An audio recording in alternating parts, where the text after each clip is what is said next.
مخطط إسرائيلي للاستيطان في العراق تحقيقا لحلم إسرائيل الكبرى. كشف تقرير نشره الصحفي وين ماديسون على موقعه الذي يحمل الاسم نفسه عن مخطط لنقل اليهود الأكراد من إسرائيل إلى مدينة الموصل ومحافظة نينوى في شمال العراق تحت ستار زيارة البعثات الدينية والمزارات اليهودية القديمة. ولفت التقرير إلى أن اليهود الأكراد قد بدأوا منذ الغزو الأمريكي للعراق عام 2003 في شراء الأراضي في المنطقة التي يعتبرونها ملكية يهودية تاريخية. وفي هذا الإطار استعرض الكاتب أسباب الاهتمام الخاص الذي يوليه الإسرائيليون بأضرحة الأنبياء نحوم ويونس ودانيال وكذلك حسقيل وعزرا وغيرهم، موضحا أن الكيان الإسرائيلي ينظر إليها جميعها على أنها جزء من إسرائيل، حالها حال القدس والضفة الغربية التي يسميها يهودا والسامرة.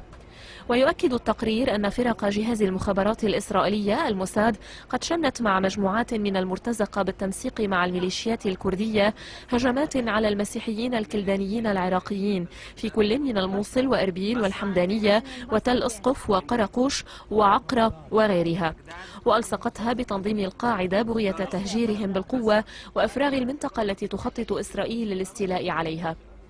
ويضيف الصحفي الأمريكي وين ماديسون في تقريره أن المخطط الإسرائيلي يهدف إلى توطين اليهود الأكراد محل الكلدان والأشوريين، متهما الإدارة الأمريكية برعاية هذا المخطط الذي يقوم على تنفيذه ضباط من جهاز الموساد الإسرائيلي بعلم ومباركة من القيادات السياسية في الحزبين الكرديين الكبيرين الاتحاد الوطني بزعامة جلال طالباني والحزب الديمقراطي الذي يتزعمه مسعود البرزاني. ويخلص الصحفي الأمريكي إلى أن هذه العملية تمثل إعادة لعملية اقتلاع الفلسطينيين من فلسطين أيام الانتداب البريطاني بعد الحرب العالمية الثانية وإحلال اليهود مكانهم.